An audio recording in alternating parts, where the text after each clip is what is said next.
ꯑꯍꯥꯟꯕꯃꯛꯇꯗ ꯃꯤꯔꯦꯜꯒꯤ ꯃꯤꯡꯁꯦꯜ ꯏꯊꯨꯞꯁꯤꯟꯅꯤꯂꯁꯤꯒꯤ ꯃꯥꯏꯀꯩꯗꯒꯤ ꯃꯌꯥꯝꯕꯨ ꯕꯤꯀꯥꯁ CNBSꯅ ꯀꯣꯛꯅꯣꯅ ꯇꯔꯥꯝꯅ ꯑꯣꯛꯆꯔꯤ ꯃꯌꯥꯝꯒꯤ ꯃꯐꯝꯗ ꯈꯨꯗꯣꯜ ꯇꯝꯖꯅꯕꯒꯤꯗꯃꯛꯇ ꯉꯁꯤꯁꯨ ꯋꯥꯈꯜꯅ ꯁꯥꯒꯠꯆꯗꯨꯅ ꯏꯖꯕ ꯑꯀꯤꯕ ꯋꯥꯔꯤ ꯑꯃꯈꯛ ꯄꯨꯗꯨꯅ ꯂꯥꯛꯆꯔꯤ ꯋꯥꯔꯤ ꯑꯁꯤꯒꯤ ꯃꯃꯤꯡꯗꯤ ꯃꯍꯥꯔꯥꯅꯤ ꯔꯥꯙꯤꯀꯥ ꯋꯥꯔꯤ ꯑꯁꯤ ꯍꯤꯡꯂꯤꯕ ꯑꯃꯗꯤ ꯁꯤꯈ꯭ꯔꯕ ꯀꯅꯥꯒꯁꯨ ꯃꯔꯤ ꯂꯩꯅꯖꯗꯦ ꯋꯥꯈꯜꯅ ꯁꯥꯒꯠꯆꯗꯨꯅ ꯁꯦꯝꯖꯕꯅꯤ ꯍꯧꯖꯤꯛ ꯃꯌꯥꯝ ꯄꯨꯟꯅ ꯇꯥꯃꯤꯟꯅꯔꯁꯤ ꯃꯔꯥ ꯁꯦꯠꯅ ꯏꯪꯅ ꯆꯤꯛꯅ ꯄꯥꯟꯕ ꯂꯝ ꯑꯃꯗ ꯄꯨꯛꯆꯦꯜ ꯆꯥꯎꯕ ꯅꯤꯡꯊꯧ ꯄꯣꯔꯤꯛꯂꯥꯏ ꯑꯃꯗꯤ ꯃꯍꯥꯔꯥꯅꯤ ꯔꯥꯙꯤꯀꯥ ꯃꯤꯌꯥꯝꯒꯤ ꯏꯁꯣꯔꯅꯤ ꯃꯈꯣꯏꯒꯤ ꯂꯩꯕꯥꯛꯇꯨ ꯆꯥꯕ ꯊꯛꯄ ꯋꯥꯠꯇꯦ ꯊꯪꯅꯕ ꯂꯩꯕꯥꯛꯅ ꯍꯦꯟꯖꯤꯟꯕ ꯉꯝꯗꯦ ꯍꯨꯔꯥꯟ ꯆꯤꯟꯊꯤ ꯂꯩꯇꯕ ꯂꯩꯕꯥꯛ ꯑꯃ ꯑꯣꯏꯅ ꯅꯨꯡꯉꯥꯏꯅ ꯄꯥꯜꯂꯝꯃꯤ ꯑꯗꯨꯕꯨ ꯂꯥꯏꯕꯛ ꯊꯤꯕꯅ ꯅꯤꯡꯊꯧ ꯑꯃꯗꯤ ꯃꯍꯥꯔꯥꯅꯤ ꯆꯍꯤ 9 ꯌꯨꯝ ꯄꯥꯟꯃꯤꯟꯅꯔꯛꯂꯁꯤ ꯐꯥꯎꯕ ꯃꯆꯥ ꯌꯥꯎꯔꯝꯗꯦ ꯅꯣꯡꯃꯗꯤ ꯅꯤꯡꯊꯧ ꯄꯣꯔꯤꯛꯂꯥꯏꯅ ꯃꯍꯥꯔꯥꯅꯤ ꯅꯪꯅ ꯅꯨꯡꯇꯤ ꯅꯨꯃꯤꯠ ꯈꯨꯗꯤꯡꯒꯤ ꯑꯋꯥꯕ ꯃꯥꯏꯊꯣꯡ ꯄꯨꯗꯨꯅꯇ ꯂꯩꯕꯁꯤ ꯑꯩ ꯌꯦꯡꯕ ꯅꯨꯡꯉꯥꯏꯇꯦꯅꯤ ꯃꯍꯥꯔꯥꯅꯤ ꯔꯥꯙꯤꯀꯥꯅ ꯏꯅꯤꯡꯊꯧ ꯅꯅꯥꯏ ꯑꯣꯏꯕꯤ ꯑꯩꯕꯨ ꯀꯔꯝꯅ ꯅꯨꯡꯉꯥꯏꯁꯤꯒꯦ ꯑꯩꯍꯥꯛ ꯂꯧꯔꯨꯕꯅ ꯑꯁꯨꯛ ꯀꯣꯏꯕꯁꯦ ꯀꯣꯅꯨꯡꯁꯦ ꯀꯣꯟꯍꯧꯅꯕ ꯏꯆꯥ ꯑꯃꯠꯇ ꯄꯤꯕ ꯉꯝꯗ꯭ꯔꯕꯗ ꯀꯔꯝꯅ ꯅꯨꯡꯉꯥꯏꯅ ꯂꯩꯒꯅꯤ ꯅꯤꯡꯊꯧ ꯄꯣꯔꯤꯛꯂꯥꯏ ꯃꯥꯒꯤ ꯅꯨꯄꯤ ꯔꯥꯙꯤꯀꯥꯒꯤ ꯋꯥꯗꯨ ꯇꯥꯕꯗ ꯃꯍꯥꯛꯁꯨ ꯃꯆꯥ ꯄꯥꯝꯂꯤꯕꯅꯤ ꯅꯤꯡꯊꯧ ꯈꯨꯕꯝ ꯑꯁꯤ ꯁꯦꯟꯅꯕꯤꯍꯧꯅꯕ ꯑꯗꯨꯕꯨ ꯃꯍꯥꯔꯥꯅꯤꯒꯤ ꯅꯨꯡꯉꯥꯏꯇꯕꯗꯨ ꯎꯕꯗ ꯊꯦꯝꯖꯤꯟꯕꯤꯔꯤ ꯃꯍꯥꯔꯥꯅꯤ ꯀꯔꯤꯒꯤ ꯑꯗꯨꯒꯤꯗꯃꯛꯇ ꯅꯪꯅ ꯋꯥꯕꯅꯣ ꯂꯩꯕꯥꯛꯁꯤꯗ ꯅꯤꯡꯊꯧ ꯑꯣꯏꯕ ꯌꯥꯕ ꯃꯄꯥꯡꯒꯜ ꯐꯔꯕ ꯃꯊꯧꯅ ꯂꯩꯔꯕ ꯒ꯭ꯌꯥꯟ ꯇꯥꯕ ꯅꯍꯥ ꯃꯌꯥꯝ ꯂꯩꯔꯤꯕꯁꯤꯗꯤ ꯑꯩꯈꯣꯏꯅ ꯑꯍꯜ ꯑꯣꯏꯔꯒ ꯃꯈꯣꯏꯗ ꯑꯃꯨꯛ ꯃꯇꯤꯛ ꯆꯥꯕ ꯑꯃꯗ ꯁꯤꯟꯅꯔꯝꯂꯒ ꯂꯣꯏꯔꯦꯗꯅ ꯑꯗꯨꯒꯤꯗꯃꯛꯇꯗꯤ ꯋꯥꯒꯅꯨꯀꯣ ꯏꯅꯤꯡꯊꯧ ꯑꯇꯣꯞꯄ ꯅꯨꯄꯤ ꯑꯃ ꯊꯤꯕꯤꯕꯒꯤ ꯋꯥꯗꯨꯗꯤ ꯀꯔꯤ ꯀꯥꯏꯕꯒꯦ ꯃꯗꯨꯒꯤ ꯋꯥꯗꯨ ꯑꯩꯉꯣꯟꯗ ꯍꯥꯏꯒꯅꯨ ꯅꯪ ꯂꯩꯅ ꯂꯩꯅ ꯑꯩꯅ ꯀꯔꯝꯅ ꯑꯇꯣꯞꯄ ꯅꯨꯄꯤ ꯊꯤꯒꯗꯕꯅꯣ ꯑꯇꯣꯞꯄ ꯅꯤꯡꯊꯧꯁꯤꯡꯗꯤ ꯅꯨꯄꯤ ꯀꯌꯥ ꯂꯣꯜꯂꯕꯁꯨ ꯃꯗꯨ ꯑꯩ ꯄꯥꯝꯗꯦ ꯃꯍꯥꯔꯥꯅꯤ ꯔꯥꯙꯤꯀꯥ ꯋꯥ ꯃꯈꯥ ꯇꯥꯕ ꯉꯝꯖꯗꯅ ꯇꯨꯃꯤꯟꯅ ꯂꯩꯈ꯭ꯔꯦ ꯑꯁꯨꯝꯅ ꯅꯨꯃꯤꯠꯇꯣ ꯍꯧꯈ꯭ꯔꯦ ꯃꯊꯪꯒꯤ ꯅꯨꯃꯤꯠꯇ ꯃꯍꯥꯔꯥꯅꯤ ꯔꯥꯙꯤꯀꯥ ꯂꯥꯏꯁꯪ ꯑꯃꯗ ꯂꯥꯏꯒꯤ ꯊꯧꯒꯜ ꯆꯠꯅꯅꯕ ꯅꯤꯡꯊꯧꯒꯤ ꯑꯌꯥꯕ ꯂꯧꯖꯔꯝꯃꯤ ꯅꯤꯡꯊꯧ ꯄꯣꯔꯤꯛꯂꯥꯏꯅ ꯃꯍꯥꯔꯥꯅꯤ ꯅꯪꯅ ꯆꯠꯅꯤꯡꯕ ꯃꯐꯝꯗ ꯅꯅꯥꯏ ꯀꯌꯥ ꯄꯨꯗꯨꯅ ꯆꯠꯂꯨꯁꯨ ꯑꯩꯒꯤ ꯑꯌꯥꯕ ꯌꯥꯎꯗ꯭ꯔꯕꯁꯨ ꯅꯪꯁꯨ ꯂꯩꯕꯥꯛ ꯑꯁꯤꯒꯤ ꯃꯍꯥꯔꯥꯅꯤꯅꯤ ꯑꯩꯅ ꯂꯥꯏ ꯈꯣꯔꯝꯕ ꯆꯠꯄꯒꯤꯗꯃꯛꯇꯗꯤ ꯑꯊꯤꯡꯕ ꯂꯩꯇꯦ ꯑꯗꯣ ꯀꯔꯤ ꯂꯝꯗ ꯑꯣꯏꯔꯕꯅꯣ ꯀꯗꯥꯏ ꯋꯥꯏꯗꯅꯣ ꯅꯪꯅ ꯆꯠꯀꯗꯕꯁꯤ ꯑꯩꯈꯣꯏꯅ ꯆꯠꯇꯕ ꯂꯥꯏꯁꯪꯕꯨ ꯂꯩꯔꯤꯕ꯭ꯔꯥꯅꯤ ꯃꯍꯥꯔꯥꯅꯤ ꯔꯥꯙꯤꯀꯥꯅ ꯏꯅꯤꯡꯊꯧ ꯍꯟꯗꯛꯇ ꯅꯧꯅ ꯁꯥꯐꯣꯡꯕ ꯅꯣꯡꯄꯣꯛꯂꯣꯝ ꯊꯪꯕꯗ ꯂꯩꯕ ꯅꯣꯡꯄꯣꯛ ꯅꯤꯡꯊꯧ ꯑꯗꯨꯗꯅꯤ ꯏꯆꯥ ꯅꯤꯖꯔꯨꯒꯦ ꯅꯤꯡꯊꯧ ꯄꯣꯔꯤꯛꯂꯥꯏꯅ ꯆꯠꯂꯨꯁꯣ ꯑꯩꯁꯨ ꯌꯥꯎꯅꯤꯡꯕꯅꯤ ꯑꯗꯨꯕꯨ ꯉꯁꯤꯗꯤ ꯃꯟꯇ꯭ꯔꯤ ꯃꯌꯥꯝꯒꯤ ꯃꯤꯐꯝ ꯑꯃ ꯂꯩꯕꯅꯤꯅ ꯌꯥꯎꯅꯤꯡꯂꯕꯁꯨ ꯌꯥꯔꯣꯏꯗꯧꯔꯤ ꯃꯍꯥꯔꯥꯅꯤ ꯑꯩꯕꯨ ꯋꯥꯔꯧꯒꯅꯨꯀꯣ ꯏꯅꯤꯡꯊꯧ ꯅꯅꯥꯏ ꯑꯣꯏꯕꯤ ꯑꯩꯅ ꯏꯅꯤꯡꯊꯧꯗ ꯋꯥꯔꯧ ꯄꯨꯔꯧꯕ ꯂꯩꯖꯗꯦ ꯑꯩꯒꯤ ꯏꯅꯥꯏꯔꯣꯏꯁꯤꯡꯒ ꯑꯗꯨꯝ ꯆꯠꯂꯒ ꯏꯁꯣꯔꯗ ꯄꯨꯛꯅꯤꯡ ꯁꯦꯠꯅ ꯅꯤꯖꯔꯨꯒꯦ ꯍꯣꯏ ꯆꯠꯆꯔꯨꯔꯣ ꯑꯁꯨꯝꯅ ꯃꯍꯥꯔꯥꯅꯤ ꯔꯥꯙꯤꯀꯥ ꯑꯃꯗꯤ ꯃꯍꯥꯛꯀꯤ ꯃꯅꯥꯏꯔꯣꯏ ꯅꯨꯄꯤ ꯈꯔꯒ ꯁꯒꯣꯜ ꯂꯥꯟꯃꯤ ꯈꯔꯒ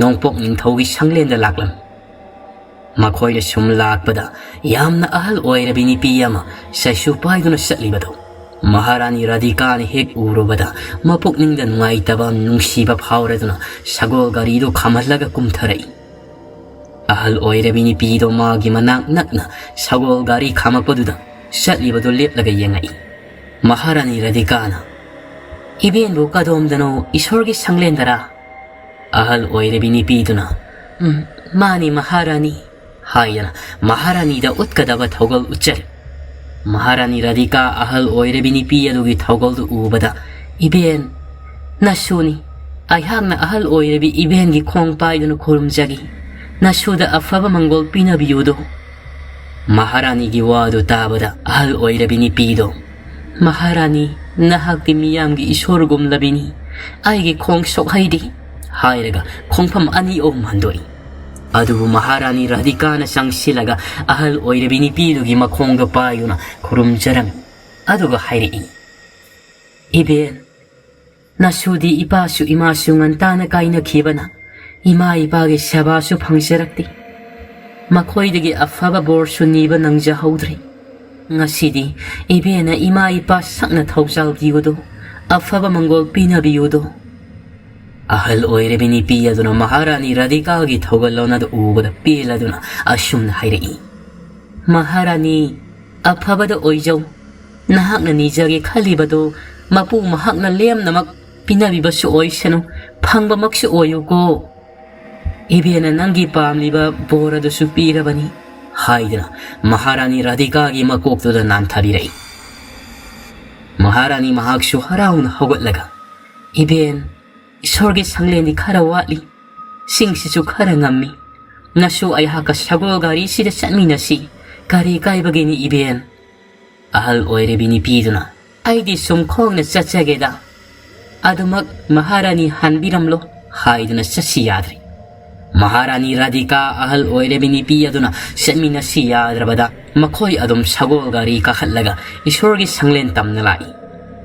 Khara satlaga mamain onthokduna yengthuklubadadi hausikta satlahobi ahal oirebi nipido lairamtri. Is kari matawno ahaludi karomda satkrabra khallaga adum lakpana isorgi sanglen yausilakli pokning wakhal chetna isor thogol changjari nijari ningthogi sagay asidadi muthanbiganu isa matangdi pinabiyo haidana. Asumna Maharani Radhika mayum maikai pangli waraduna nganta tumkri ahal oirebi nipiyaduna umangamada asum makhut khatlaga koksili Maharani mahakpu. Mahaksu asum satli umangi suklaba mafum amada uhay ngangsang ngangba amakak palibada ubada makhut thillaga Maharani uhay si heklaga sabiyudo karigumba uhay asige manungda maru yauram labadi nahakna pamlibado phangani maru yauram dragana aremada tagani ko. Maharani Radhika su yamna wana ujawodo karaga uhay angangbado heknaba haidana hotnari. Adubu ujawodo yamna shawba oibana nipija oibi mahaknadi kakatpa ngamdri. Ujawodagi amuk tarai adubu saina phauda masa phangadoi khallaga amuksu ujawodo kakatlami. Amuksu tarai hanjin ujawodo karabada aroibo oina amuk tangdi kaki khalladuna tapna karaba matamda handakti uhaido lamba phangli. Maharani Radhika uhaido heklaga makhada kumtharaknaba hotnabada kupai sahaudabana ujaw mathak adudagi amuk tarai. Uhai ado makhota sena pai takhidanaba haidana. Maharani Radhika na makha thanglaga uhai ado magi masa mathaka thanglaga laimaida bam launa tarai. Uhaido makhona sena pai bana laimaida di tahaudri. Haraun uhaido yenglaga mapita na kapli. Ahal oirebi nipiduna Maharani nang na may pakli hausikti uhaido sathoklo amata lemhan bayade ko. Hoy ben nasu sajaragi hairaga nang horoi haibagi matagum na haimun faraba uhayado saba haukri. Uhaido aduki matik hawi kari uhaido hangdana loina maksathokri. Yauramle manungda maru amuba ama. Amuba marudu ubada ahal oirebi nipiyadudi noklambadagi maithongdo suklap toksinki. Maharani Radhikana iben maru yauramledo haina yenghalli. Ahal oirebi nipiyaduna Maharani uhaido nahagi punsigi lambi takliba uhaini nangna wana honajaduna uhayado phangli aduga sari. Hausikti maru su yauramle aduna Maharani nahak nasa phangjaragani adubu hairaga wado makha taba ngamdana saplepkri. Ahal oirebi nipiyaduna wa loisandana saplepkibaduda kaidoragi iben hausal hairebi Maharani hangangdo poklaba matung nahak thagharagi matungda taibang pal thadokduna satkragani. Wado tabada Maharani Radhika ingang-angna kari haiba iben aibo mipaiba maithongga loinana wadi ngangthokpa ngamdana laikri. Maharani nangna angangda taibang ngasida phauhandragana nang adumak punsi sangna hingba yagani khallo nangna apambado angangado poktaba haibado iben atopa lambi amata pibiyo ay isagi ikaw lang labi mamani isa supami aduga isabo konduna saunga basiyok ningi. Maharani gi lambi amadilay nasabu yengsanbiba yaba lambi ama nangna ining thawda wasak halu atopa ani subi Maharani thibiganu haiduna karigumba ining thawna wasak ado ngakna punsi supa satpa ngamlabadi Maharani na sikraba matung nangi thawai ado afaba thawai oina nasabu senaduna ningthaw kolda adum laiba yagani aduga karigumba ining thawna wasak ado kai hallagana ani subi Maharani thiba thoklabadi nahaki thawai do fattaba tam thiba thawai olaklagani Maharani gi thawai na ningthaw kolda laiba yanaba lambi ado nabel ai hakna nangonda takpigani ko hairamnaga ahal oirebi ni pido singmang mangkri Maharani Radhika khomlen mangla dudagi mikap khangthok thoklai masadu humang na nap launa kangli kari mangla no ngasagi ahal oirebi ibendo na hairibado shumladrani haibo karino tawdoshi shumno wakhal khanjari ahing aduda ahing do hawkri Maharani Radhika ngarangi manglanda urama mayamado kanada su tamthoklamdi matam khara hawkraba matu Maharani masanu ngaiti haibagi pau tabada ningthau porik laina konungi amaibida yenghanbada itha thajarudana Maharani Radhika gi khoiji khada nawama mitamle haibado madu tabada ningthau harawana mamon nokse harawa fongdokpu oina numit tare ni supna laibak asida haraw kumai tawgani yengba lakpa khudingmak sana lupa sana thaknaba yengani haidana sagol na mit hadoklaga pausen pihalan ningthaugi matawdu ubada Maharani Radhika gi maithongda noklabasu mapukningdadi manglangi thawdoktu ningsinglubada wakhal nungai phong khanglamdi amuksu khali ayama hinglammi haibagi khudam oina malem sida isa se thamlagi aduga ahal oirebi ibendo thiruraga mahakna hairambadu tawragi shumna mapukningda lepkhri laibak to dumdanga kumhai harawa tawri laibak miyamna ningthawa mari Maharani ani gi masa yai phamongol pinari ningthaw porik laina thanglaba laibak ta yeknaba laite khallabasu ningthaw maya maraktagi mabu tuminna yekpa ningthaw su yauri haibadi kari su khangjaramdi ashumna tha khara nawpuduna Maharani Radhika masak mataw sangkholaba masani pa ma phanglarabada mamitagi mapi tana nungsina masagi maithong mu yengse ningthaw porik lai su hainingai leitana nungaiba haibado oiri masaga magi Maharani gagi nungsiba matawdu ubada hairi aigi Maharani kadai isado aingonda amukta pamjagi Maharani mamitki mapido ningthawna udanabani haidana tumina taithoklaga hairi iningthaw ngasidi nanai oibi aina wa mata haisagi yabiyo ko Maharani ama khakta nati wa mayam khayu ai loina mak yagan Maharani Radhika hana masa yaudringaida sarol suron mut patare haidana ningthawda Maharani na ani subi thibiyo haikhrabasu haujikti masani pa ama phangjerabana mabuksel sauthu haibang ngamdri masa se mahakna leitraba kanda mina tati tawoina tawbigadra khallubada Maharani na wadi ngangda asumna mangonda munni yenglaga laibaduda amuk so haira e ningthaw porik lai Maharani nangi apamadu hayo kaidorabagi kai hainingi hayuni iningthawna amuk tawasakpiyo aina taba ani suba Maharani thiroi haidana karigomba aina nungsiraba isa amadi iningthawbu manung matam sadana thadokna satkhrabasu iningthawna hangna adum yoglakani haidana wasakpiyo Maharani Radhika gi wadu tabada ningthaw porik lai nungsiba misaida sahi Maharani karigi adumna haibano haideni iningthaw nanai oibi aina haijaribasi maram mama laibagin amukta wasakpiyo aduga maram do kona haijagi Maharani kaidorabagene nangbo ngasigi nungairaba numitsida karigi pukning hantaba mataw utpano phare nangna haraunaba nangna sao haiba wasak ado ai saklagi hairaga wasak ado saklam ningthaw porik laina Imaromdagi poron taret, iparomdagi poron taret, poron tara marina sakhi oi. Ngasi laibag asigi ningthau poriklai ayahang na wasak ni basini.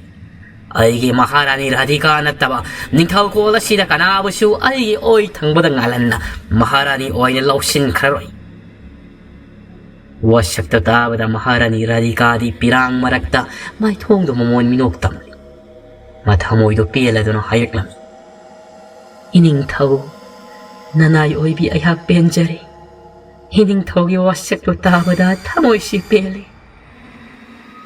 Ning thau poriklai na Adudi Maharani nang na aibu karigi wasak halibano maramdo hayu tasi. Ining thau aigi khomlen manglan sada hairaga wari pumbaduli thorli. Ning thau poriklai wari do tabada mipai badi khara phawi. Adubu Maharani Radhika bu themjin biraklami. Ise khomlen manglan sagi wari oire. Nang nga saidi gi ngangli mayam siri. Parese isado amukta pirausi.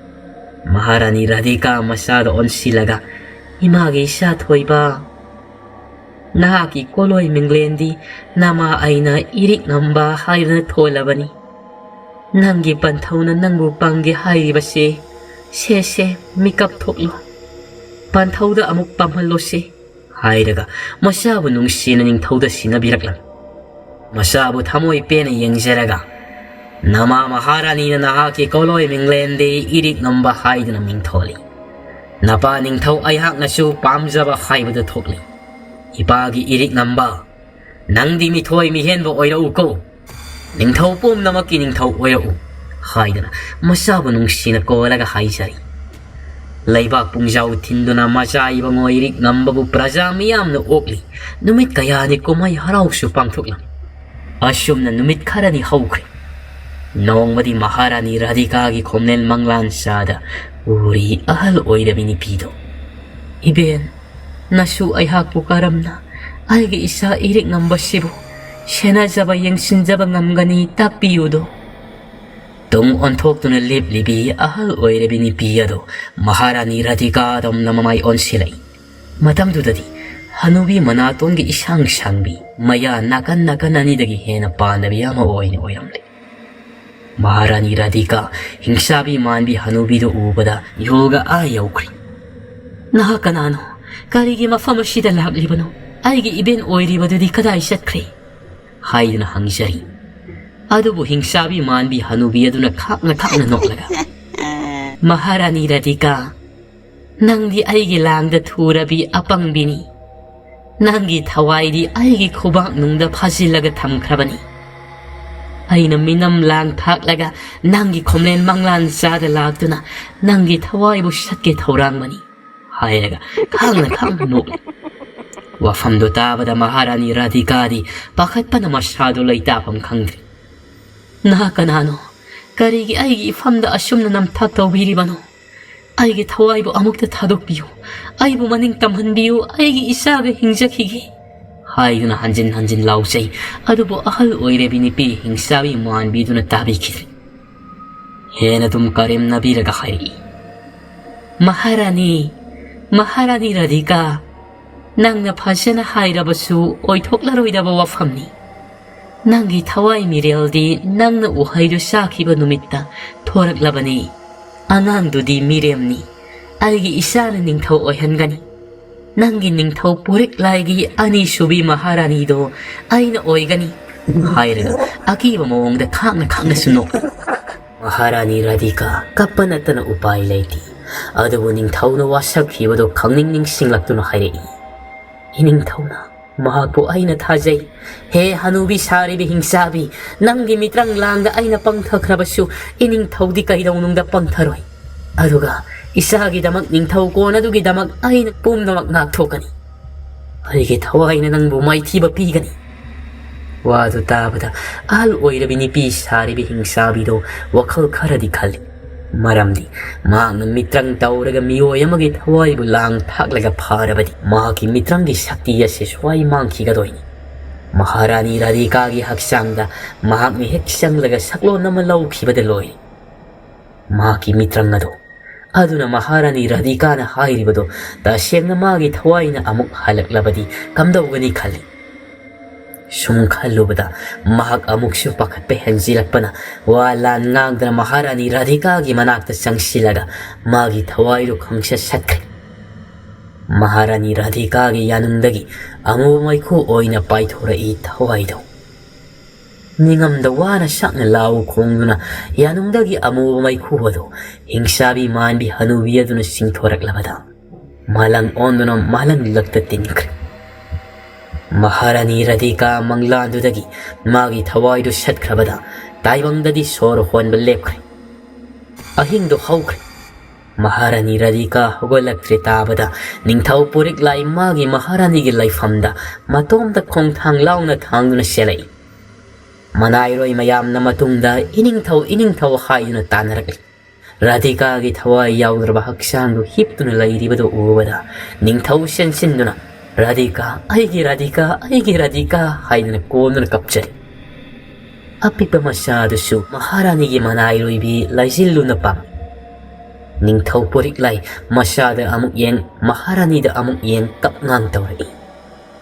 Karino nang natawram liba mataw siya Maharani. Nang buhay ko ay mayam siya tagok to na sa labra. Pigliba na sa si ipam da sinaramlaga sa labra. Siya amuk da hogalo. Si Maharani. Ay gitamoy siya amuk da dinang natemjin biyo. Matamoy pinakapli. Konong do da lairi ba may pangkoding Maharani Radhika gi laifam da tungdari. Ningthau gi mataw do ubada mayam sumamit tagi mapi oro ta na kapnay. Mantriya madi angam mathaw mayam na ningthau purik laibo temjin biduna. Maharani Radhika gi Hakchangdo lairol sannaba haidana konunggi mayayda lairiba famnaiba mayamgi lairon san phamadu da poduna lairol sannaba hotnaringayda khudakta atiya pumba amuba nongna pumamam sinkre.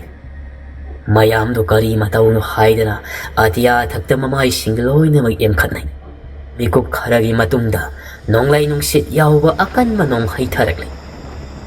Mafamdudagi mayamdo konong manong madomda loina magsensinakirami. Ningthau purik lai busu manairoi mayam na pusanduna sankri.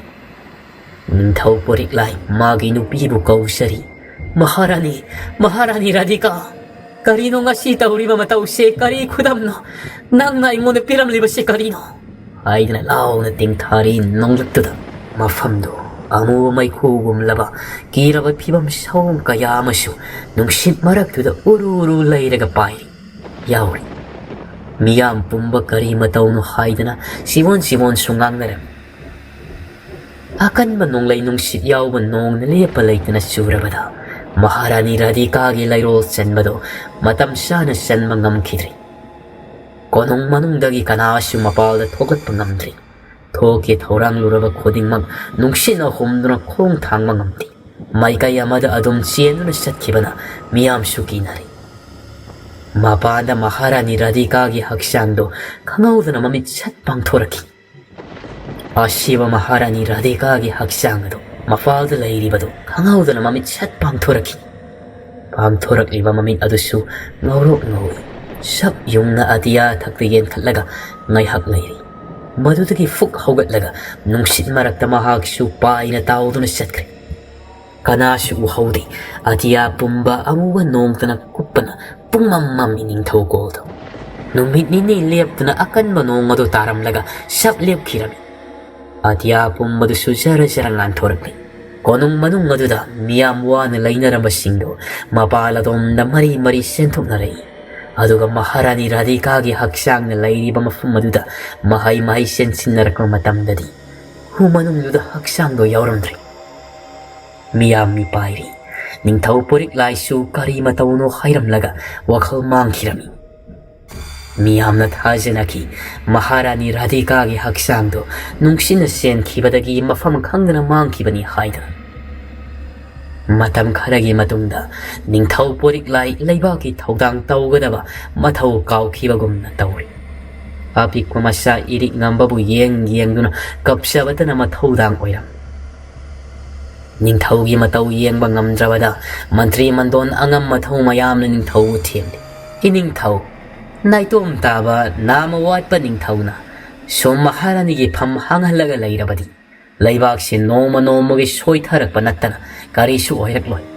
Aduga apik pamajai bango iring ngambagisu khanbiraga ining thauna ani subi Maharani thibiyo haidan gri taklabada ning thau porik laina Mantri mandon angam mathau mayamna hairibido sumi adubu aina aigi nungsiraba Maharani Radhika da wasakri mahak na tabakanashu mahaki Maharani gi pam lang da pamalloi ani subi Maharani thiroi haidana aigi sasi itom ti yoksaragi ning thau famthon shoot hadok saragi nakhoi oining bakana mikhalla ma tawraga miyamna yamna thoina pha henbado tawraga khanbiro ning thau gi tayang na tarai ngang thurak liba wadu tabada tilam liba mayam aduna ining thau madu yaba ngamloi yaba sungam ngamloi mathang law sinarak lab mantri mayam adu gi marakta mantri punsiba mabuk yamna luba wa ngang thoktaba mabuk ka wa ngang ba mantri ni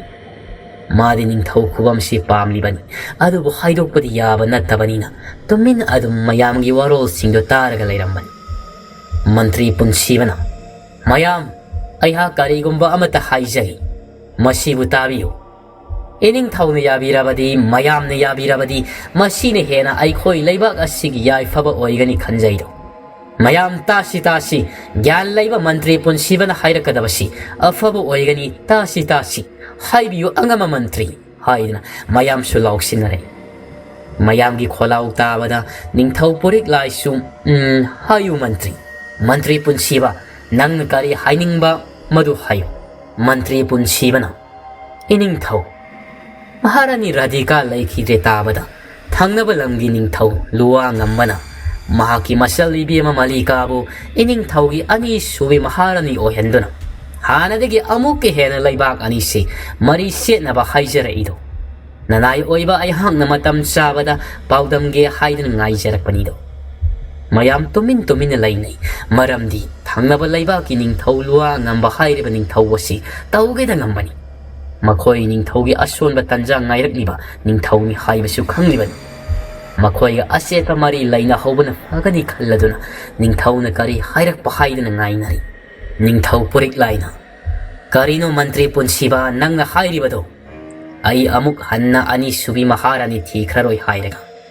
karigi wafam madu kang thurak libano haidana tati saibirai mantri punsiba makok non thaduna makhut kutum tasilaga tuminna khangi masagi asawbado ningthau na nganglap libado makna di yamna sawri ningthau gi wadu tabada mantri mandon mayamdo iningthau mantri punsiba na hairibasi abhawani yabiyo haidana amu green nolok na takli miyam gi kholau taba ngamdrabada ningthau purik lai phuk hawalaga hairi Hare, noina pamlibado ay yaragi. Laibak asibu kan mangapi ba haibasi aygi ithaudang. Aygi wasak kai krabasu ay yari. Noigi apamado ay tauragi. Ngasigi di mi fama swai sida loy silasi. Hayram laga sangkri. Ningthau ni laibak asigi ningthau. Miyam gi ningthau purik lai. Mahak na pamba khakta tawbu suyaba nati. Afaba ningthau gi haungnabi. Miyam prajagi sukhandaba yadi. Aduna mahak wasak adu kau thuklaga kai khrabashu namdana ani subi Maharani thibada takri somdana ningthau luwa ngamba mahak na mitrang na semkiba malika da waru kaya tambiri malika Maharani Radhika gi masak masuga sakmani lairol sankhiraba Maharani Radhika gi asiba Hakchang mitrang na semkiba malika na sangsinduna walakpani adubu mahaki mitrang pumba kaukri mabuk fataba ningthau luwa ngambana tambi takpirabanina afhawa wakhal amata khanba haitrabi malikani mantri punsibana tharakliba sebaudu pari ningthau luwa ngamba nokfet tauduna masal saribi malika de yenglaga hairei malika hayengdi ningthau purik lai hoigi laibak ta satlusido sakhallusi apang purik lai mathamoido hudum salausi apang mana pan balai bakto malika su ahoy ibong ningthau satlusi koithoklusi mahaki masadu lakna jarugi sakhange mathamoido prok hailaga makhoi ani khangna nungminari ningthau porik lai masabu nungsina yengjari mai thongna pirangna pungso soli mahakna sum masadi yengnaga lairi ngaida kasida kanagumba ama sanglapugumna sauma fangki amai satlai thokaga yeng ꯍꯧꯖꯤꯛꯇ ꯆꯪꯂꯛꯈꯤꯕ ꯃꯤꯗꯣ ꯅꯨꯄꯤꯒꯤ ꯐꯤꯖꯣꯜ ꯁꯦꯠꯂꯤ ꯃꯇꯨꯡ ꯑꯣꯟꯊꯣꯛꯂꯒ ꯑꯃꯨꯛ ꯀꯥꯗꯨꯗꯒꯤ ꯊꯣꯛꯈ꯭ꯔꯤ ꯅꯤꯡꯊꯧ ꯄꯨꯔꯤꯛ ꯂꯥꯏꯅ ꯀꯔꯤꯅꯣ ꯀꯅꯥꯅꯣ ꯍꯧꯖꯤꯛꯀꯤꯗꯨꯕꯣ ꯅꯤꯡꯊꯧ ꯑꯩꯅ ꯂꯩꯕ ꯀꯥꯗ ꯋꯥ ꯑꯃꯠꯇꯁꯨ ꯍꯥꯏꯗꯅ ꯆꯪꯂꯛꯂꯒ ꯀꯔꯤꯁꯨ ꯍꯥꯏꯗꯅ ꯑꯃꯨꯛ ꯊꯣꯛꯈꯤꯕ ꯀꯅꯥꯕꯨ ꯑꯣꯏꯔꯤꯒꯕ ꯍꯥꯏꯗꯅ ꯀꯥꯗꯨꯗꯒꯤ ꯊꯣꯛꯂꯒ ꯆꯠꯈ꯭ꯔꯤꯕ ꯅꯨꯄꯤ ꯑꯗꯨꯕꯨ ꯊꯣꯡꯖꯦꯜꯗꯨꯗꯒꯤ ꯂꯦꯞꯂꯒ ꯌꯦꯡ ꯅꯨꯄꯤ ꯃꯃꯥꯏ ꯑꯣꯟꯊꯣꯛꯇꯨꯅ ꯑꯗꯨꯝ ꯆꯠꯈꯤ ꯃꯍꯥꯛꯀꯤ ꯑꯀꯣꯏꯕꯗ ꯑꯉꯧ ꯃꯩꯈꯨ ꯈꯔ ꯄꯥꯏꯔꯤꯕꯗꯨꯁꯨ ꯎꯔꯤ ꯅꯤꯡꯊꯧ ꯄꯨꯔꯤꯛ ꯂꯥꯏꯅ ꯏꯁ ꯀꯅꯥꯅꯣ ꯁꯤꯗꯤ ꯍꯥꯏꯗꯅ ꯈꯣꯡꯊꯥꯡ ꯑꯃ ꯑꯅꯤ ꯊꯥꯡꯂꯒ ꯇꯥꯟꯅꯒꯦ ꯇꯧꯕꯗ ꯅꯨꯄꯤꯗꯣ ꯃꯍꯥꯔꯥꯅꯤ ꯔꯥꯙꯤꯀꯥꯅ ꯂꯩꯔꯝꯕ ꯃꯤꯁꯨ ꯑꯃꯠꯇ ꯂꯩꯅꯗ꯭ꯔꯕ ꯀꯥꯗꯨꯗ ꯁꯠ ꯆꯪꯁꯤꯟꯈ꯭ꯔꯦ ꯅꯤꯡꯊꯧ ꯄꯨꯔꯤꯛ ꯂꯥꯏ ꯄꯔꯞ ꯇꯥꯟꯅꯔꯒ ꯃꯍꯥꯔꯥꯅꯤ ꯔꯥꯙꯤꯀꯥꯅ ꯂꯩꯕ ꯀꯥꯗꯨꯗ ꯃꯥꯁꯨ ꯆꯪꯁꯤꯜꯂꯒ ꯌꯦꯡ ꯎꯔꯤ ꯄꯗꯥꯔ ꯃꯔꯨꯝꯗꯨꯗ ꯃꯤ ꯑꯃ ꯂꯦꯞꯂꯤꯕꯗꯣ ꯀꯅꯥꯅꯣ ꯑꯗꯨꯗ ꯂꯣꯠꯂꯤꯕꯗꯣ ꯊꯣꯛꯂꯛꯎ ꯂꯥꯎ ꯄꯥꯎꯈꯨꯝ ꯑꯃꯠꯇ ꯄꯤꯔꯛꯇꯦ ꯑꯗꯨꯝ ꯇꯨꯃꯤꯟꯅ ꯂꯦꯞꯄꯤ ꯅꯤꯡꯊꯧ ꯄꯨꯔꯤꯛ ꯂꯥꯏ ꯃꯥꯅ ꯍꯥꯏꯕ ꯇꯥꯗꯈꯩ ꯑꯗꯨꯝ ꯄꯗꯥꯔ ꯃꯔꯨꯝꯗ ꯂꯦꯞꯂꯒ ꯂꯩꯔꯤꯕ ꯅꯨꯄꯤꯗꯨꯒꯤ ꯃꯅꯥꯛ ꯇꯝꯅ ꯆꯪꯁꯤꯜꯂꯨꯕꯗꯗꯤ ꯃꯃꯤ ꯁꯥꯃꯤ ꯃꯩꯈꯨꯒꯨꯝꯅ ꯃꯅꯤꯜꯒꯨꯝꯅ ꯁ꯭ꯋꯥꯏ ꯃꯥꯡꯈ꯭ꯔꯦ ꯄꯗꯥꯔ ꯃꯔꯨꯝꯗꯨꯗꯒꯤ ꯃꯗꯨ ꯎꯕꯗ ꯅꯤꯡꯊꯧ ꯑꯗꯨꯗꯤ ꯃꯤꯍꯣꯜꯒꯤ ꯈꯣꯡꯆꯦꯜ ꯍꯦꯟꯒꯠꯂꯛꯄꯒꯨꯝꯅ ꯇꯧꯈ꯭ꯔꯦ ꯃꯇꯥꯡꯗꯨꯗ ꯃꯍꯥꯛꯅ ꯄꯥꯝꯂꯤꯕ ꯃꯆꯥꯅꯨꯄꯥ ꯏꯔꯤꯛ ꯉꯝꯕ ꯀꯞꯄꯛꯏ ꯍꯪꯉꯥ ꯍꯥꯏꯗꯅ ꯃꯤꯍꯣꯜ ꯆꯦꯟꯈꯠꯈ꯭ꯔꯤꯕ ꯅꯤꯡꯊꯧ ꯄꯨꯔꯤꯛ ꯂꯥꯏꯗꯤ ꯈꯪꯄ꯭ꯔꯦꯛ ꯈꯪꯅ ꯃꯆꯥꯗ ꯁꯠ ꯌꯦꯡꯂꯒ ꯏꯆꯥ ꯊꯣꯏꯕ ꯀꯞꯄꯅꯨꯁꯦ ꯍꯥꯏꯗꯅ ꯃꯆꯥꯕꯨ ꯊꯦꯝꯖꯤꯟꯕꯤꯔꯤ ꯃꯇꯥꯡꯗꯨꯗ ꯊꯣꯉꯥꯛꯄ ꯃꯅꯥꯏ ꯑꯃ ꯂꯥꯛꯂꯒ ꯀꯧꯔꯛꯂꯤ ꯏꯅꯤꯡꯊꯧ ꯀꯣꯅꯨꯡꯒꯤ ꯊꯣꯡꯖꯤꯜꯗ ꯑꯁꯣꯝ ꯂꯝꯒꯤ ꯅꯤꯡꯊꯧ ꯂꯨꯋꯥ ꯉꯝꯕ ꯑꯃꯗꯤ ꯃꯖꯜ ꯏꯕꯦꯝꯃ ꯃꯂꯤꯀꯥ ꯂꯥꯛꯍꯧꯏ ꯆꯪꯍꯟꯖꯔꯛꯎ ꯍꯥꯏꯕ꯭ꯔꯥ ꯃꯆꯥꯅ ꯀꯞꯂꯛꯄꯒꯤ ꯊꯦꯝꯂꯝꯕ ꯅꯤꯡꯊꯧ ꯄꯨꯔꯤꯛ ꯂꯥꯏ ꯑꯃꯨꯛꯀꯁꯨ ꯈꯪꯄ꯭ꯔꯦꯛ ꯈꯪꯏ ꯊꯣꯉꯥꯛꯄ ꯅꯤꯄꯥ ꯑꯗꯨꯅ ꯇꯨꯡ ꯑꯗꯣꯝꯗꯒꯤ ꯀꯧꯔꯛꯂꯒ ꯋꯥ ꯃꯔꯤ ꯍꯥꯏꯔꯛꯄꯗꯨꯗ ꯅꯤꯡꯊꯧ ꯄꯨꯔꯤꯛ ꯂꯥꯏ ꯏꯁꯥꯎ ꯁꯥꯎꯅꯤꯡꯅ ꯈꯣꯟ ꯈꯔ ꯆꯥꯎꯔꯞ ꯊꯣꯉꯥꯛꯄ ꯀꯔꯤ ꯋꯥꯉꯥꯡꯂꯣ ꯇꯞꯅ ꯏꯪꯅ ꯉꯥꯡꯕ ꯍꯥꯏꯕ ꯌꯥꯗ꯭ꯔꯣ ꯇꯥꯟꯖꯥ ꯃꯦꯟꯖꯥ ꯈꯪꯈꯤꯗ꯭ꯔꯦꯅ ꯅꯪꯁꯦ ꯉꯥꯛꯄꯤꯒꯅꯤ ꯏꯅꯤꯡꯊꯧ ꯅꯅꯥꯏ ꯑꯣꯏꯕ ꯑꯩꯍꯥꯛ ꯁꯣꯏꯈ꯭ꯔꯕ ꯃꯥꯜꯂꯤ ꯌꯥꯔꯦ ꯑꯩꯁꯨ ꯊꯣꯔꯛꯂꯒꯦ ꯅꯪ ꯍꯥꯟꯅ ꯆꯠꯂꯝꯃꯨ ꯑꯗꯨꯒ ꯃꯈꯣꯏꯁꯤꯡꯗꯣ ꯂꯣꯏꯅꯃꯛ ꯆꯪꯍꯜꯂꯛꯎ ꯁꯅꯥ ꯀꯣꯅꯨꯡꯗ ꯐꯒꯅꯤ ꯅꯤꯡꯊꯧ ꯄꯨꯔꯤꯛ ꯂꯥꯏ ꯃꯆꯥꯅꯨꯄꯥ ꯏꯔꯤꯛ ꯉꯝꯕꯕꯨ ꯃꯅꯥꯏꯅꯨꯕꯤ ꯑꯉꯥꯡ ꯁꯦꯟꯅꯕꯤ ꯑꯃꯗ ꯄꯤꯔꯝꯂꯒ ꯆꯠꯈ꯭ꯔꯦ ꯃꯤꯊꯨꯡꯐꯝ ꯁꯪꯂꯦꯟꯗ ꯂꯥꯛꯄꯗ ꯅꯤꯡꯊꯧ ꯂꯨꯋꯥ ꯉꯝꯕ ꯑꯃꯗꯤ ꯃꯆꯜ ꯏꯕꯦꯝꯃ ꯃꯂꯤꯀꯥ ꯄꯣꯊꯥꯗꯨꯅ ꯂꯩꯔꯝꯃꯤ ꯅꯤꯡꯊꯧ ꯄꯨꯔꯤꯛ ꯂꯥꯏ ꯃꯂꯤꯀꯥꯗ ꯌꯦꯡꯁꯜꯂꯨꯗꯦ ꯅꯤꯡꯊꯧ ꯂꯨꯋꯥ ꯉꯝꯕꯗ ꯍꯥꯟꯅ ꯌꯦꯡꯂꯒ ꯍꯥꯏꯔꯛꯏ ꯅꯤꯡꯊꯧ ꯂꯨꯋꯥ ꯉꯝꯕ ꯂꯥꯛꯀꯅꯤ ꯍꯥꯏꯕꯁꯨ ꯃꯥꯡꯖꯧꯅꯅ ꯈꯪꯍꯟꯕꯤꯔꯛꯇ꯭ꯔꯦ ꯍꯦꯛꯇꯃꯛ ꯂꯦꯡꯕꯤꯔꯛꯄꯁꯤꯕꯨ ꯀꯔꯤ ꯇꯥꯟꯅꯁꯤ ꯍꯥꯏꯕ ꯅꯤꯡꯊꯧ ꯂꯨꯋꯥ ꯉꯪꯕ ꯅꯣꯛꯐꯦꯠ ꯇꯧꯁꯤꯟꯅꯔꯒ ꯅꯤꯡꯊꯧ ꯄꯨꯔꯤꯛ ꯂꯥꯏ ꯋꯥꯔꯧꯕꯤꯒꯅꯨ ꯑꯩꯒꯤ ꯏꯆꯜ ꯏꯕꯦꯝꯃ ꯃꯂꯤꯀꯥꯅ ꯅꯤꯡꯊꯧꯒꯤ ꯂꯩꯕꯥꯛꯇ ꯀꯣꯏꯔꯨꯁꯤ ꯍꯥꯏꯃꯟꯗꯅ ꯑꯌꯨꯛ ꯌꯦꯟꯗꯥ ꯑꯉꯟꯕꯗꯒꯤ ꯈꯣꯡꯁꯥꯜꯂꯛꯄꯅꯤ ꯃꯥꯡꯖꯧꯅꯅ ꯈꯪꯍꯟꯖꯔꯛꯇ꯭ꯔꯦ ꯍꯥꯏꯕꯒꯤ ꯋꯥꯔꯧ ꯄꯨꯛꯂꯧꯕꯗꯨꯅ ꯇꯨꯡꯗ ꯊꯝꯕꯤꯔꯦ ꯍꯥꯏꯔꯒ ꯑꯩꯒꯤ ꯏꯆꯜ ꯏꯕꯦꯝꯃ ꯃꯂꯤꯀꯥꯒ ꯁꯛꯃꯥꯏ ꯑꯃꯨꯛꯇ ꯈꯪꯅꯕꯤꯌꯨꯗꯣ ꯏꯆꯜ ꯏꯕꯦꯝꯃ ꯃꯁꯤꯅꯤ ꯂꯩꯕꯥꯛꯁꯤꯒꯤ ꯅꯤꯡꯊꯧ ꯄꯨꯔꯤꯛ ꯂꯥꯏ ꯍꯥꯏꯕꯗꯣ ꯍꯥꯏꯌꯦꯅ ꯃꯆꯜ ꯏꯕꯦꯝꯃ ꯃꯂꯤꯀꯥꯗ ꯑꯣꯟꯁꯤꯟꯗꯨꯅ ꯅꯤꯡꯊꯧ ꯄꯨꯔꯤꯛ ꯂꯥꯏꯒꯤ ꯃꯁꯛ ꯇꯥꯛꯂꯤ ꯅꯤꯡꯊꯧ ꯄꯨꯔꯤꯛ ꯂꯥꯏꯁꯨ ꯃꯂꯤꯀꯥꯗ ꯃꯤꯠꯌꯦꯡ ꯊꯝꯂꯛꯄ ꯃꯇꯝꯗꯗꯤ ꯃꯤꯍꯨꯜ ꯁ꯭ꯋꯥꯏ ꯂꯥꯎꯈ꯭ꯔꯦ ꯃꯄꯨꯛꯅꯤꯡꯗ ꯏꯁ ꯀꯔꯤ ꯃꯇꯧꯅꯣ ꯑꯩꯒꯤ ꯃꯍꯥꯔꯥꯅꯤ ꯔꯥꯙꯤꯀꯥꯒ ꯃꯁꯛ ꯑꯁꯨꯛ ꯃꯥꯟꯅꯕ ꯃꯂꯤꯀꯥ ꯅꯤꯡꯊꯧ ꯄꯨꯔꯤꯛ ꯂꯥꯏꯅ ꯃꯉꯣꯟꯗ ꯃꯨꯟꯅ ꯆꯞ ꯌꯨꯡꯅ ꯌꯦꯡꯂꯒ ꯂꯩꯈꯤꯕꯗꯨꯗ ꯍꯥꯏꯔꯛꯏ ꯏꯅꯤꯡꯊꯧ ꯀꯩꯗꯧꯕꯤꯔꯕꯒꯦ ꯑꯩꯕꯨ ꯍꯥꯟꯅ ꯎꯕꯤꯈ꯭ꯔꯕ ꯃꯤꯒꯨꯝꯅ ꯑꯗꯨꯛ ꯃꯨꯟꯅ ꯌꯦꯡꯕꯤꯕꯗꯤ ꯅꯤꯡꯊꯧ ꯄꯨꯔꯤꯛ ꯂꯥꯏ ꯒ꯭ꯌꯥꯟ ꯈꯪꯂꯛꯂꯛꯏ ꯇꯠꯂꯤ ꯍꯥꯏꯔꯛꯏ ꯃꯖꯜ ꯏꯕꯦꯝꯃꯒꯤ ꯀꯣꯂꯣꯏ ꯃꯤꯡꯂꯦꯟ ꯃꯂꯤꯀꯥ ꯍꯥꯏꯕ ꯅꯠꯇ꯭ꯔꯥ ꯍꯣꯏ ꯃꯂꯤꯀꯥ ꯀꯧꯖꯩ ꯏꯅꯤꯡꯊꯧ ꯅꯤꯡꯊꯧ ꯄꯨꯔꯤꯛ ꯂꯥꯏ ꯋꯥꯈꯜꯗꯤ ꯏꯃꯝ ꯃꯝꯃꯤ ꯀꯔꯤ ꯍꯥꯏꯒꯗꯕꯅꯣ ꯈꯪꯗꯕ ꯍꯥꯏꯕꯗꯨ ꯑꯣꯏꯔꯤ ꯃꯂꯤꯀꯥꯒꯤ ꯃꯁꯛꯇ ꯎꯕꯗ ꯋꯥꯈꯜ ꯏꯐꯛ ꯐꯛꯆꯤꯟꯈ꯭ꯔꯦ ꯃꯂꯤꯀꯥ ꯅꯣꯛꯐꯦꯠ ꯇꯧꯔꯒ ꯌꯥꯝꯅ ꯇꯧ ꯉꯝꯕꯤ ꯑꯃꯒꯨꯝꯅ ꯏꯅꯤꯡꯊꯧ ꯅꯍꯥꯛꯅ ꯌꯥꯕꯤꯔꯕꯗꯤ ꯄꯨꯟꯁꯤ ꯂꯩꯄꯣꯜ ꯁꯦꯝꯕꯗꯨ ꯃꯇꯝ ꯀꯨꯏꯊꯍꯜꯂꯒꯨꯝꯁꯤ ꯈꯪꯍꯥꯏ ꯈꯪꯖꯤꯟ ꯍꯥꯏꯔꯛꯏ ꯅꯤꯡꯊꯧ ꯄꯨꯔꯤꯛ ꯂꯥꯏꯅ ꯍꯣꯏ ꯌꯥꯏ ꯍꯥꯏꯗꯨꯅ ꯃꯆꯦꯜꯗꯒꯤ ꯏꯈꯟ ꯊꯧꯗꯨꯅ ꯁꯠ ꯍꯥꯏꯗꯣꯛꯈ꯭ꯔꯦ ꯃꯤꯌꯥꯝ ꯄ꯭ꯔꯖꯥꯅ ꯃꯍꯥꯔꯥꯅꯤ ꯑꯅꯤ ꯁꯨꯕꯤ ꯊꯤꯅꯕ ꯒꯤꯔꯤ ꯇꯛꯈꯤꯕꯗꯨꯗꯗꯤ ꯌꯥꯅꯤꯡꯂꯝꯗꯕꯅꯤ ꯑꯗꯨꯕꯨ ꯃꯍꯥꯔꯥꯅꯤ ꯔꯥꯙꯤꯀꯥꯒꯤ ꯁꯛꯐꯝꯒ ꯀꯔꯤꯁꯨ ꯈꯦꯠꯅꯗꯕꯤ ꯃꯂꯤꯀꯥ ꯎꯔꯨꯕꯗꯒꯤ ꯋꯥꯁꯛꯀ ꯂꯣꯏꯅꯃꯛ ꯀꯥꯎꯈ꯭ꯔꯦ ꯑꯗꯨꯅ ꯍꯣꯏ ꯌꯥꯏ ꯍꯥꯏꯗꯨꯅ ꯃꯥꯡ ꯊꯥꯗꯣꯛꯈ꯭ꯔꯦ ꯅꯤꯡꯊꯧ ꯄꯨꯔꯤꯛ ꯂꯥꯏ ꯃꯄꯨꯛꯅꯤꯡꯗ ꯀꯔꯤꯅꯣ ꯑꯩꯅ ꯑꯌꯥꯕ ꯍꯦꯛꯇ ꯄꯤꯊꯣꯛꯂꯨꯔꯤꯕꯁꯤꯕꯨ ꯑꯩꯕꯨ ꯃꯍꯥꯔꯥꯅꯤ ꯑꯅꯤ ꯁꯨꯕꯤ ꯂꯧꯕꯁꯤꯗ tasengna taradra haidana khallingaida ningthau luwang ambana phare adudi lakliba tha sigi afaba numit afaba pungpham lauduna punsi laipul semnaba thaurang lasido iningthau ningthau purik lai tangak ningthau luwang ambagi wadu tabada mangondo onsilaga amuk yengi asumna wari watai ngak sanaramlaga ningthau luwang amba amadi malika su setkri makhoina ngasai sanariba warido nipi amana Maharani Radhika na lairamba kaadudagi thongaudagi leplaga mitkhana yenglibadu kanasi udi makhoi setkrabada ningthau purik lai konung manungda sangnaba asum lakpada mamito sat launa Maharani Radhika na lairamba kaadudi yenglakpada uri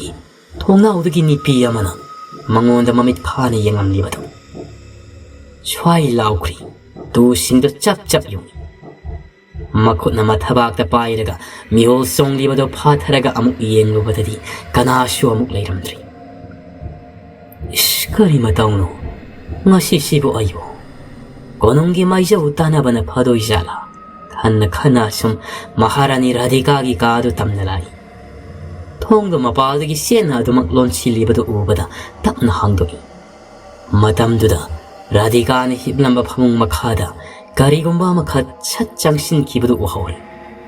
Karino hausikidudi. Haikanano kasida lairibase. Thora ulaw. Ningthau aingonda laknabaga susari. Thoglaw de hey haidana law. Ningthau purik laina lawdu tarabada. Thangnaba kada majai bongo irik ngambabu senariba. Manainu biyama hobe selklaga hangai. Iningthau kaido wirabagi. Maharani gi kasida kanasu laitabani. Kana sangkrabagi iningthau. Ningthau purik lai ingangangna kari kanashu laiti haiba aduga Maharani Radhika gi phamung makhada kanagumba ama lairibasina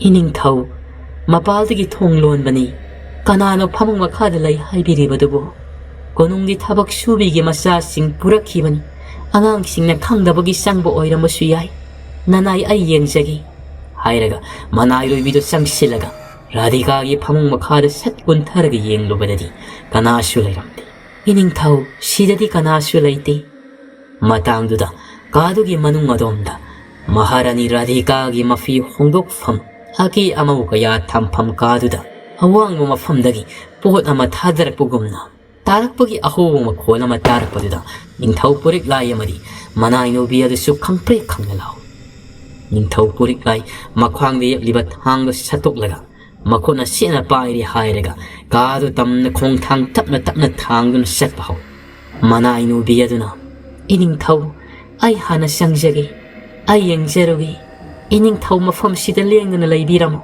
ningthauna yarani ai adum yenglagi aingonda laknaba sanaba ama yawi usi thawoidaba kanano thangsangsin ektamak haidatki haidana yamna sauna kaadu tamna sangai matamduda upu marumda nipigi makhong manba musin muba amakhak sat lothibado changsilakpududa uri asum upu manakduda sepmuk lauda changsilubadadi kanashu layamdi ningthau purik lai singnabana mapum phari masildasu soli maisau ipu sorarel tanadrabadi yararoi masi mawongamani aingonda kihangi yauna kihanmani khangnidana kanano khangtoklaga akpa seyak pigani Khairamlaga Maharani Radhika gi kaadudagi thokri manainu bidusu ningthaugi mataudu ingakngni yengduna masu kaadudagi tapna thoraklaga kaado thonglon selmlaga majai bungo irik ngambagi ka tamna satkri adubu Maharani Radhika gi kaadudagi kanagumba amana ningthau purik laina setkibadu yengduna lahauribadudi kanasu khangamdi ningthau purik lai konunggi maisau kauduna wari pumbatam maisau sorarelna iningthau aina mit wiselaga yengbadadi karisu udi amuba fijang amana khali iningthau wi wakhalna oirangbani khanjaido naidom taraba ningthau wi punsido Maharani ani subi thibiraga pumnamak fagani khanjaido ipu wafamdo aina susumgadra haidana khali ningthau luwang ambagi majalibi malikado aigi Maharani Radhika gi masaka khenaba karisu laiti khenaba haibabu malikana khara akiyama uk sakyawi aigi Maharani Radhikana isam samna singlaw henmini masiamangai Maharani ani subi thiba da yarak paduda ipu soraren su haraun hairi ining thau adudi maral hongmagi matam leplasi koi thabakanadi ining thau gi aswan ba tanja ngai dun leiba atopa lamgi ning thau mayam lei haiba se khangbiri bani aduna koi tharagomsi hoi ipu ai su khangjai ipu na phagani haiba matam do pibiro aduga leibak prajam yam da khanganaba asumna numit kharani leiraga ningthau porik lai amadi malika punsi leipul siamkhri miyam pumba malika gi masak ubada ngaktaba amata yauna khidi Maharani mingthol fangkhri ani shobi Maharani malika magi kada matomta mathamoi pena noksari he thawai nangi hakchang se aigi oiri nangi ningthau porik lai su aigi oiri aduga nangi nasa iri ngambadi aina soidana hairaga amuksu khangna mathamoi pena nokli ningthau porik lai di pungpang pangthakri malika gi phajaba urubada mahakna Maharani Radhika da sakhiba wasak kaukri masu khanglibani ningthau gi wasak kaufadi ningthau gi wa soihaidi haibasi adubu madu pumnamak tungoi naramlaga isi sina tumli Maharani ani subi malika gi nakalda malika bu ningthau luang ambana ningthau porik laibu khudum channaba haiduna mitrang laiwa tauduna semkhiba fatraba thawai Maharani Radhika gi thawai do malika na satok laga mahaki Hakchang da malika na sangsile hairaga taibang miwoiba oina hingba yaribani apang maning thau porik lai di khangjaba nati kaw khre mahaki wakhol dagi Maharani Radhika lairammi haibaga ing nong yai yorak labada kadu da mina hangkat handa chatpagi makhola matari bado nungai na tumlam maning thau porik lai mang oya ha oita ba horaklan mamit irol pangli hairaga akoi badu de yanglak padadi uri magi nakalda hanubi manbi hingsa bisu manbi nipi yama tumli bado masani pa iri ngambana nakaldagi amuk khangkap kapsilai masagi kapliba khonjiala dugi maikai romda amuk yanglak padadi sikhiba kuiraba Hakchang manba I thangraba kuchu kumel oina taubi al oirabi nipi yamana iri ngambabu pamduna magi thongsil da leplibada ubada ningthau porik lai khanglau lawi taibang fauna ningthau na khanglau lau khibagi makhol da tabada ani subi Maharani malika mikap thorak laga ipa pakhatna iningthau kaidau birabagi se gyan tarabro haiduna hangjai sorma pi holaga ising khalik tapiro ising khar thaki Maharani Radhika ising lairibadu lauraga pithai ningthau aduga makha tarai iningthau kaidau birabagi adu kana laubiribadu bo Maharani karisu taudeda akiba khomlen manglana mamangluraba male us asukuina hinglakpasi adugum laba mang amukta mangkhivi kari uramlibano iningthau ningthau porik lai tuminna ayengba amadi yenglaga karisu taudeda mafam marang khangba mangnati si phare nangsu pot hajaro matam si yamna ngalliba mali malika ningthau na wa lochin khibaduda masu makha ta da amuk hipthari mamituna phamliba ningthau da pairap yengamlaga mamit usali ningthau porik laina karino ai punsida oyakliba mawongsi aina ningsing mangjing tauribasi karino wakhal sini iphak silibasina karigi asumna wakhal tauna nongan khiba khangaudi adum tumdana hawatkhre ningthau porik laidi Maharani ani subi malika majai bango irik ngambagi manakta sangai aduga manai nubi mayam do potharuro waram lagani haidna loina maksalankhri ani subi Maharani malika na yathang tawrak labada gari su haiba ngamjada mari thokhirami kadudagi manai nubi singado hausikti kaduda ani subi Maharani malika amadi majai bango irik namba makoi ani khaktamak ngai hauri malika angang do pangkhatlaga munna yengi makutuna pikliba majai bango irik ngambagi mangak samdo paigi hek tawbaga phamung makhadudagi Magi makhongda tap launa mina pairakpagumna pairaki. Malika khangpre khangna ima hairaga makhongdo khongthang ama ani handoi. Aduga karino haidana ye. Adubu karishu laiba udi. Hamung makhada tapna paktharaga kari laibagi haidana yenge tawbada. Thongsilomda mi satkibagi saum amamuk thongdo hangtoklaga thokri. Malika thong adomda mukoyeng yeng thorakpadari uri. Pisi matik ama thongsil-dagi lithokhribado. Angang kato matomda langthoklamdaga pisi do kanagi pisi no haidana tanaraga yeng. Mahangna thongdo lanthorakpadadi pisi do kaamada sat changsinkhibado uri. Prap kaado tamna lakli. Kaado yaurakpada thong lolaga layram. Malika thongda dong thilli. Thong si hangu. Sida sangkhibado kanano. Thong si hangu. Haidana koirao lauri. Adubu thongdu di yang thorakpadadi mapalomdagi sopana lolaga layram. Malika mihul swai laukri. Khalli. Karino thong sina mapalomdagi lolaga karamna kaashida sangkhibado kanano. Singnaba mityengna thongdu di yenglaga khangdadi khangtoklagi matagumna thongdo hangtoklaga ka manungaduda sangsil. Matamduda kadugi imam mamba marak aduda karigumba ma leptun laibagi saumdo phangbada.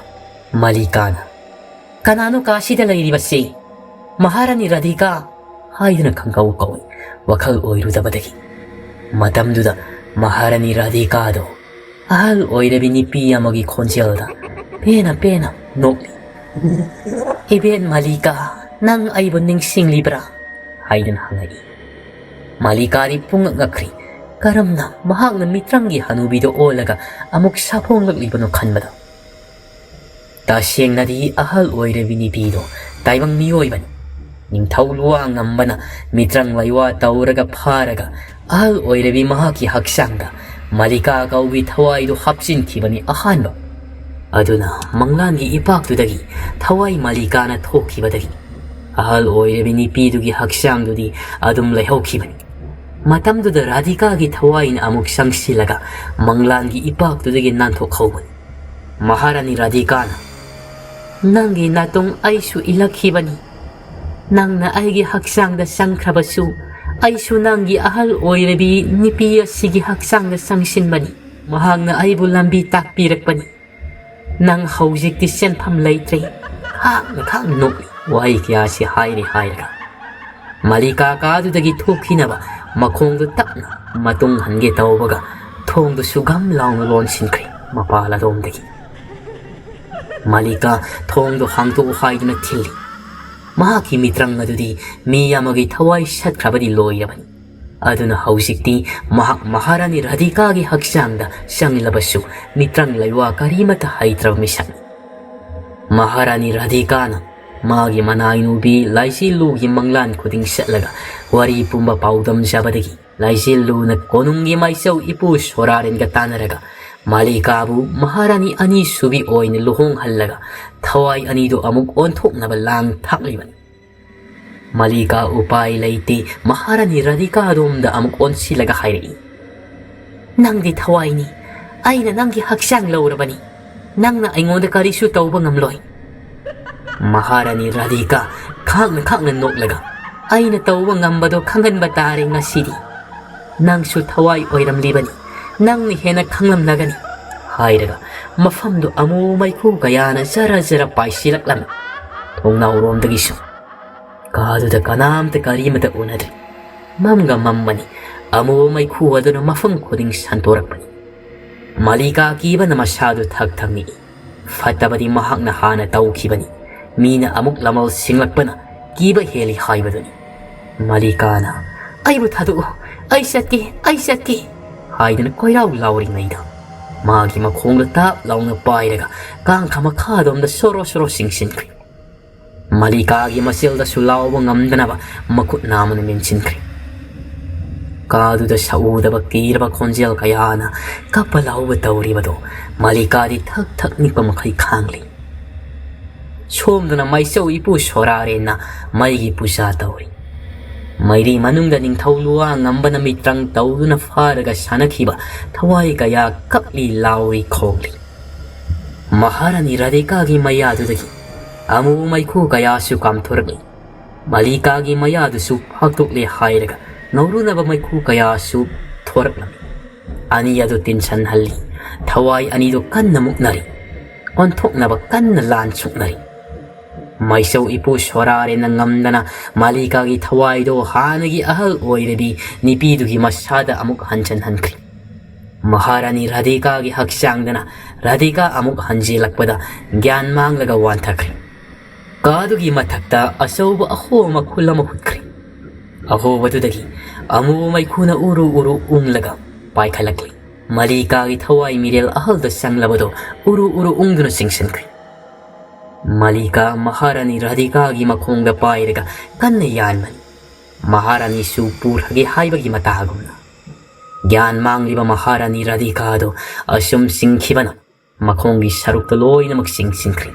matang aduda mapalom digi thongdo khangang hangtoraklaga ningthau purik laina magi Maharani Radhika gi makhudo tap lawi yankri Marika mayaga singsang muksauna noklaga apang maningthau purik lai nangi Maharani su aina puragani aduga nang su aigi nupa oikrabani nang su satlasi haidana animak singsinge taw Tungdagi maisau ipu sorare na kanglagi lai sangdagi purakpa thangsangama pairaga Malika gi makutto thabat yanthali matamduda Malika nate yaroi ai tomda setpa yaroi noi loina puduna setkani makha taba nanghaudana uru lai senba amu mai khulak aduda singsinkri atopa taibang palamad chatkri mafamdo unwai muksi Ningthau purik lai su ningsa sormapi holaga magi Maharani Radhika bu konsen biraga Maharani Radhika hayana kaur Maisau ipu sorare na wari pumbaliduna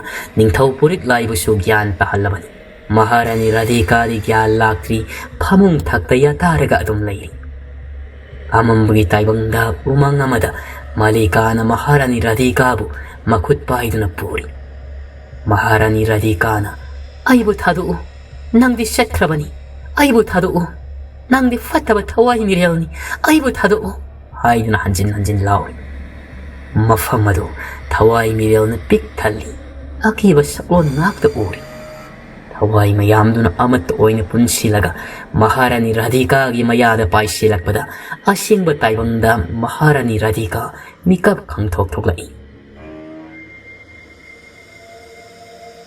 Wari asi matang asi loisinjari soikhiba yaurabu sungak pinaba noluksari